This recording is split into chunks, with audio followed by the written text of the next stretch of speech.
जय माँ आदि शक्ति। जो मैंने आपसे बात करी थी कि मैं उसके आगे की घटना सुनाऊंगी, तो ये दूसरे वीडियो में मैं उससे डाल रही हूँ कि 99 में दिसंबर में हम लोग गणपतिपुले गए। 99 अप्रैल में मैं, मेरा परिवार, मेरे पति, बच्चे, सब लोग सहज करते ही रहे हैं। लेकिन और कोई नहीं मानता था परिवार में, इसलिए थोड़ी बहुत उलझन भी आती थी और बहुत सारी बातें हो जाती थी। फिर भी हम लोग किसी तरह से श्री माता जी को याद करके और निकलते थे उनके पूजन में और अपने आत्मा के अध्ययन में, चिंतन में, मनन में, ध्यान धारणा में।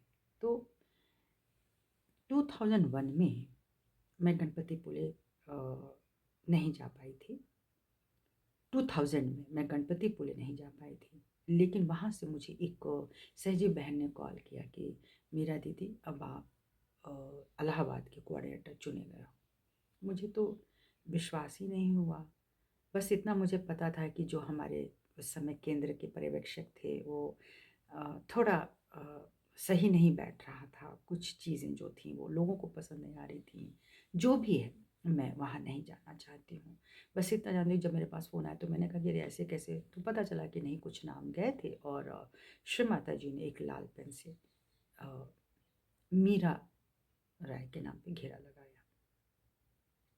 मुझे जब ये खबर आई, मैं खुश तो बहुत थी, लेकिन मुझे कोई ऐसा अनुभव नहीं था कि मैं केंद्र चलाऊँ। सो बहुत सारी त्रुटियाँ भी, नासमझियाँ भी हुईं, क्योंकि वह ज्ञान जब पूर्ण नहीं होता है तो आप फिर इधर समझ में नहीं आता है, कोई आपका सहयोग देने वाला भी नहीं होता है, समझाने वाला भी जब नहीं होता है तो चीज़ें बहुत कुछ गड़बड़ भी होती हैं। उसी से इंसान सीखता भी है, तो वो भी मेरे जीवन में हुआ। तो जब मुझे बनाया गया तो मेरे पास उसी समय एक कॉल आती है। मतलब उसी दरमियान में वो पूरे 10 दिन का आना-जाना और करने में जो चीज़ें होती थी, वो 10 डेज़ लग जाते थे हमारे इलाहाबाद तक आने में। तो मेरे पास एक भाई का फ़ोन आता है कि अ, दीदी, आप, मेरी माँ बहुत बीमार हैं और हॉस्पिटल में एडमिट हैं, प्लीज़ उनको बचाइए। उनको वाइब्रेशन दीजिए। बचाने का अर्थ था कि वाइब्रेशन दिया जाए। हम लोग कौन होते बचाने वाले? लेकिन कुछ ऐसा ही मुँह मुख से निकला। और क्योंकि वो, मैं नई थी ना, तो वो मुझे भी नहीं समझ पा रहे थे कि मैं क्या बोलूँ और मेरे बारे में उनको कोई जानकारी नहीं थी। सिर्फ़ इतना हुआ होगा कि इस समय मीरा राय प्रयागराज की कोऑर्डिनेटर हैं। उस समय लीडर कहते थे, ये 99। उन्होंने बस इसी आधार पे मेरा फ़ोन नंबर कहीं से लिया और उन्होंने बात कर दी। तो सो उन्होंने यही कहा, बचा लीजिए। अब मेरे को समझ में नहीं आया और वो हॉस्पिटल पास ही था। तो क्या हुआ उनको, तो उनको गैंग्रीन हो गया है, डॉक्टर पैर काटने की बात कर रहा है। और वो लोग सहयोगी नहीं हैं, लेकिन उनके बच्चे जब उनको जय श्री माता जी बोलते हैं, तो वो जय श्री माता जी बोलते हैं। वो माँ का अनादर नहीं करते। ये नहीं कहते कि हमने एक्सेप्ट नहीं किया इसको, लेकिन वो करते नहीं थे, उनको ना विधि थी ना कुछ था। तो अब मैं क्या करूँ? मैं, जिसको समझ में नहीं आया, मेरे भाइयों-बहनों, मैंने, जो सहयोगी होंगे वो इस बात को समझ जाएँगे कि मैं क्या कहना चाह रही हूँ। मैं ध्यान में गई, मैंने श्री माता जी से पूछा, श्री माता जी, मैं क्या कर सकती हूँ? मैं क्या कर सकती हूँ? मतलब उनको जो हुआ है मैं उनको जानती तक नहीं। मुझे ऐसा लगा, जब आप ध्यान में होते हैं और आपको जब पता है कि आप निर्विचार हो जाते हैं, तो भगवती ही आपको वो ज्ञान देती है। तो ऐसा मुझे लगा कि मुझे वाइब्रेटेड वाटर ले जाना चाहिए, जो गणपतिपुले से हम लोग ले आते थे शीशियों में भर कर के। श्री माता जी से चैतन्यित कराया हुआ जल हम सब लोग ले आते थे, उसको बड़ी-बड़ी बॉटल्स में हम लोग बना के रखते थे। गंगा जल की तरह वो आप कभी भी खराब नहीं होता, वो जल कभी भी खराब नहीं होता। तो हम लोग उसको लेकर के बहुत सँभाल के रखते थे। तो हमने एक बॉटल में छोटा-सा वो जल लिया और ये समझ में आ गया कि गैंग्रीन तो हुआ है, लेकिन बहुत सारी बाधाएँ हैं जो मुझे कैच में आने लगे।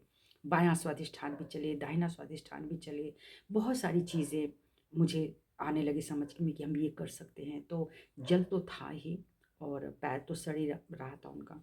तो और कैंडल दिया, शिव माता जी की तस्वीर ली। ये मुझे पता था कि शिव माता जी बैठेंगे, शिव माता जी करेंगे, मुझे क्या करना है। तो वहाँ जब गई तो मैंने देखा कि जो बेड था उसमें वो सोई हुई थी, दवा दे के सुलाया गया था और जब मुझे पैर दिखाया गया तो मेरा हृदय काँप गया। मैं विश्वास दिलाती हूँ कि लाल-लाल बड़े-बड़े मवाद वाले जो घाव थे वो पूरे पैर में थे। मक्खियाँ भिनक रही थी। एक साधारण ही अस्पताल था, मैं उसका नाम नहीं लेना चाहती। तो उस साधारण अस्पताल में वो एडमिट थे और बहुत मक्खियाँ थीं उस वार्ड में। तो उनका जब एक पतला-सा जिसको हम अंगोछा बोलते हैं ना, वो तौलिया जो बहुत बारीक वाली होती है, वो उनके पैर पे रखा गया था बस। मुझे धीरे से दिखाया गया तो उस मवाद भरे घावों को देख कर के मैं बहुत ही ज़्यादा, मेरे अंदर करुणा तो जगी ही। फिर मैंने उन लोगों को उसी समय, उनके पतिदेव को और वहाँ एक उनकी सिस्टर थी, उनको आत्म साक्षात्कार दिया। पहले बताया कि अब जो कुछ भी करने जा रहे हैं वह सब श्री माता जी की कृपा से है। तो मैं पहले आपको बता दूँ कि यह आत्मा भाव है और आत्मा द्वारा ही ये सब कुछ होगा, इसलिए आप पहले इसको समझ लें। उन्होंने रियलाइज़ेशन लिया। जैसे रिलेशन समाप्त होता है तब तक डॉक्टर आती है। तो मैं बता दूँ, ये लोग आर्मी से भी संबंधित थे। तो उन्होंने पूछा कि डॉक्टर साहब, ये ये कब ठीक होंगी? तो उन्होंने कहा था, भाई 15 दिन तो अभी हॉस्पिटल में रहेंगे ही और पैर तो काटने पड़ेंगे। बहुत ही मायूसी वाला माहौल था, रोने लगे वो लोग। फिर मैंने अपना काम शुरू किया, उनको जल से पहले छिड़का, उनके मुंह में खोल कर जल दिया, जल को वहाँ बढ़ाया गया और खूब कैंडलिंग उनकी करी मैंने बाईं तरफ की, और इतनी कालिख आ रही थी। तो मैं समझिए कि लेफ़्ट साइड भी बहुत वीक है, और वैसे भी जब आपको राइट साइड अति में चला जाता है तो वो वापस लेफ़्ट साइड से एनर्जी ले लेता है, तो लेफ़्ट साइड वीक हो जाती है, तो बहुत लोग जान ही रहे हैं। तो वहाँ पे कैंडलिंग करी धीरे-धीरे और खूब कालिख सी निकली। करने के बाद मैंने उनके बाईं तरफ मोमबत्ती लगा दी कि कुछ देर इसको जलने दीजिए, और आप लोग भी थोड़ा मोमबत्ती को देखें, निराशा को दूर कर कुछ चीज़ें बताएँ, और यही बताएँ कि यही जल उनके पैरों पे छिड़कना है और यही उनको पिलाना भी है। मैं आ गई, मैंने तो समर्पित कर दिया। 3 दिन के बाद एक बहन मेरे पास आती हैं और वो इनके ऑफ़िस की होती हैं। उन्होंने कहा कि आप फलाँ को जानती हो? मैंने कहा हाँ, मैं जानती हूँ। बोले उन्होंने आपको बुलाया है। मैंने कहा मुझे आपके द्वारा बुलाया है? मैं समझी नहीं। बोली वो हमारा विवाह का रिश्ता होने जा रहा है, मैं मिलने गई थी तो होते थे आपके बारे में, उसी फैक्ट्री में मेरे हस्बैंड काम करते थे, एक संजोग है, वो तो ऊपर वाले ने मिलाया होगा। तो बोले आप मेरे साथ चलो और वो आपको बुला रहे हैं। मेरे लिए तो बहुत खुशी की बात थी, मैं उनके साथ गई। तो जैसे ही बताया गया कि मैं, मतलब मुझे कि वो आ गई हैं जिन्होंने जो भी कुछ करके गई थी, तो जैसे उन्होंने मुझे देखा, उन्होंने दोनों हाथ जोड़ लिए और आँखों से उनके आँसू गिरने लगे। बोले बहन जी, आपको नहीं पता कि आपने हमारे लिए क्या किया? या क्या हुआ? तो बोली भाई मेरा पैर दिखा दो। आप विश्वास नहीं, 3 दिन, जहाँ 15 दिन तक ठीक नहीं होना था, जहाँ पैर कटने की बात हो रही थी, वहाँ मात्र 3 दिन उस जल से, उस क्रिया से, सहयोग, उनकी कुंडली जागरण से, उनके घाव के जो मुँह थे ना, वो ऐसे बंद हो गए थे।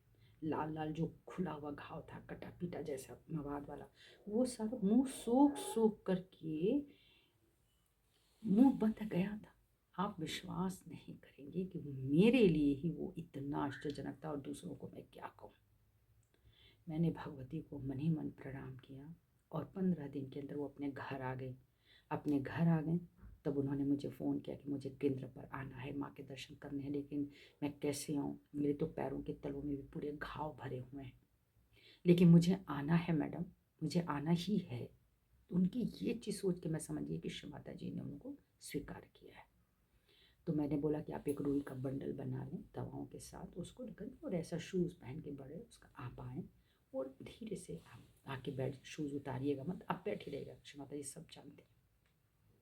तो आकर के वहाँ के चबूतरे पर बैठी, आ भी गए, और उसके बाद से वो जीवन पर्यंत सहयोग में बने रहे, ठीक हो गई, कहीं कोई पैर नहीं काटना पड़ा। ये मेरे जीवन का एक दूसरा चमत्कार था। जय श्री माता जी।